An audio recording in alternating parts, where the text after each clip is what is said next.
నమస్తే నాగేశ్వర్ గారు. నమస్కారం అండి. నాగేశ్వర్ గారు చెప్పండి, ఇలా మొత్తం అయోధ్య కోట్లాది మంది హిందువుల కల సాకారం అవుతోంది. అయోధ్యలో రాముడి ప్రాణ ప్రతిష్ఠ జరగబోతోంది. భవ్య రామాలయ నిర్మాణం సాకారం అవుతోంది. దీని గురించి మీరు ఏం చెప్తారు? ఈరోజు సనాతన ధర్మాన్ని మనం ఏదైతే భావిస్తున్నామో, ఏదైతే మనం నమ్ముకుంటున్నామో, ఏదైతే కోటాను కోట్ల జనాలు ఈరోజు ప్రపంచంలో ఎదురు చూస్తున్నారో, ఎన్నడూ కని విని రీతిగా, అంటే బాబ్రీ మస్జిద్ కూలేటప్పుడు కొంతమంది వెళ్ళారు, కొంతమంది వెళ్ళలేదు. కానీ ఈ రోజు ఒక భవ్యమైన రామాలయ నిర్మాణం అక్కడ జరుగుతున్నప్పుడు ఇది కేవలం ఒక ఇంటి గడపకి సంబంధించిన విషయం కాదు, కోటాను కోట్ల మంది హిందువుల మనోభావాలకు సంబంధించిన విషయం, ఆరాధ్య దేవుడైన శ్రీరామచంద్రుడు సంబంధించిన విషయం. అందరి మనసుల్లో పులకరింత విపరీతంగా ఉంది.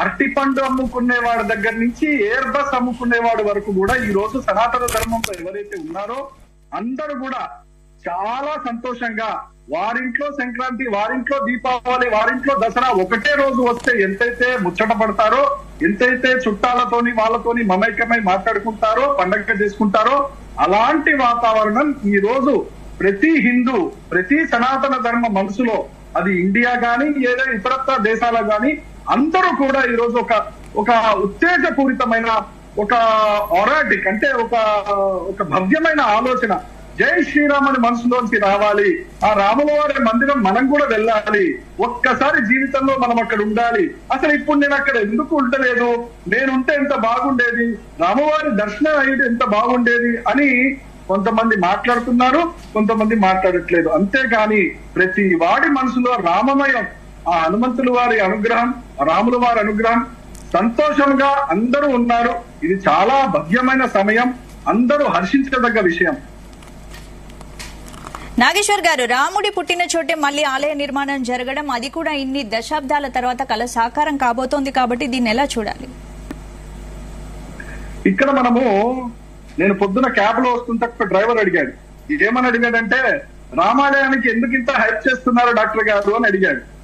నేను అన్నాను, రామాలయానికి హైప్ చేయడము, రామాలయం హైప్ తక్కువ చేయడంలో మన స్థాయి ఏం లేదు, ధర్మం నిర్ణయం చేస్తుంది. అంటే ఆ రోజున రాముల వారు ఏదైతే భగవద్గీత శ్లోకాల్లో అన్నారో, పరిత్రాయ సాధున వినాశాయ జగత్కృతాం ధర్మ సంస్థాపనార్థాయ సంభవామి యుగే యుగే, అంటే ప్రతి యుగములో మంచి వాళ్ళని, ధర్మబద్ధుల్ని కాపాడుకోవడానికి సాక్షాత్తు స్వామి వారే కిందకు వస్తారు, ఈ భూమి మీద నిలబడి మనతోని ఉండి ధర్మస్థాపన చేస్తారు అని ఏదైతే సువర్ణాక్షరాలతోని భగవద్గీతలో చెప్పారో స్వామివారు, అదే సాక్షిగా ఈ రోజు సనాతన ధర్మంలో ఆ రోజు రాముడు పుట్టడము, లంక సైన్యం లంక దగ్గరికి వెళ్లి సంహరణ చేయడము, అయోధ్యకు వచ్చి రాములు వెలసిడము, ఆ రాజ్యాధికారాన్ని చేయడము, రాముల వారి రామరాజ్యాన్ని మనం స్థాపించడం అనేది ఇది నా చేతుల్లోనో, లేకపోతే నరేంద్ర మోడీ గారి చేతుల్లోనో, ఇంకో ప్రధానమంత్రి చేతుల్లో, ఇంకో రాష్ట్రపతి చేతుల్లో కాదు. ఇది ధర్మం నిర్ణయం చేస్తుంది. ఇది ఇలా జరగాలి, ఈ సమయంలో ఇది ఇలా ఉండాలి. ఆ ధర్మదేవత అనుగ్రహం ద్వారా అన్ని సక్రమంగా చక్కగా జరిగిపోతుంటాయి. రామ మందిరానికి కూడా ఈ రోజు హైప్ ఎందుకు అని డ్రైవర్ అడిగినప్పుడు సమాధానం ఇదే చెప్పాను. ఎవరు ఎక్కడ ఉండాలి, ఎవరు ఏం పని చేయాలి, ఆ సమయానికి వారు అక్కడ ఎందుకు ఉండాలి అని నిర్ణయం ఎవరు చేస్తారు? ధర్మం చేస్తుంది. ఈ రోజు అత్యద్భుతమైన విషయం ఏంటంటే, ధర్మ ఎగ్జామ్ లో ఒక్కసారి నరేంద్ర మోడీ గారు కూడా పాస్ అయ్యారు. నేను బీజేపీ సభ్యత్వం తీసుకోలేదు, నేను బీజేపీ మనిషిని కాదు, కానీ ఒక సనాతన ధర్మంలో ఉన్నవాడిగా నేను చెప్తున్నాను, ధర్మం అనేది ఈ రోజు నరేంద్ర మోడీ గారిని పికప్ చేసింది కాబట్టి వారు అదృష్టవంతులు.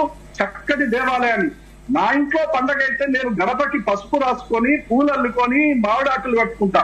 అలాంటిది లోకాభిరాముడు, జానకి రాముడు, అందరి గుండెల్లో ఉండే ఈ మహానుభావుడు శ్రీరాముడు ఈ రోజు గుడి మళ్ళీ నిర్మాణం అవుతుంటే ఒకింటికి సంబంధించిన విషయం కాదు, యావత్ ప్రపంచానికి ఇది ఒక కళ్యాణ ముహూర్తం అని మనం చెప్పుకోవాలి. అందుకనే నేను చెప్తున్నాం, ఇది ఎక్కువ చేస్తున్నారు కొంతమంది మిస్యూజ్ చేస్తున్నారు. ఇదన్నీ ఒక కోణంలోనే ఆలోచిస్తాం, ఇంకో కోణంలో సాక్షాత్తు ధర్మమే నిర్ణయం చేస్తుంది. ఈ 22వ తారీఖు జనవరి ముహూర్తం రావాలి అని నిర్ణయం చేసింది ఎవరు? మళ్ళీ ధర్మమే నిర్ణయం చేసింది, ఈ సమయంలో రామ మందిరం రావాలి అని. సో మనం ఎప్పుడైనా సరే ధర్మమే విజయం సాధిస్తుంది, అదే మనం అనుకోవాలి. అలాంటి ధర్మ కళ్యాణ కార్యక్రమాలు చేస్తున్నప్పుడు ప్రతి సనాతన ధర్మం పాటించే ఆ మనిషి గుండెలో నేను అక్కడ ఎందుకు లేను, నేను ఉంటే ఎంత పుణ్య కార్యక్రమం ఇది అనే భావన రావాలి. ఆ భావన ఒక్కసారి వస్తే ఆ ధర్మదేవతనే మిమ్మల్ని అయోధ్య తీసుకెళ్తుంది, స్వామిల వారి అనుగ్రహం తీసుకొస్తుంది. సో దీంట్లో ఏమాత్రం సందేహం లేదు. చక్కటి కార్యక్రమం, అందరూ చక్కగా పండగ చేసుకోవాల్సిన కార్యక్రమం ఇది. రైట్.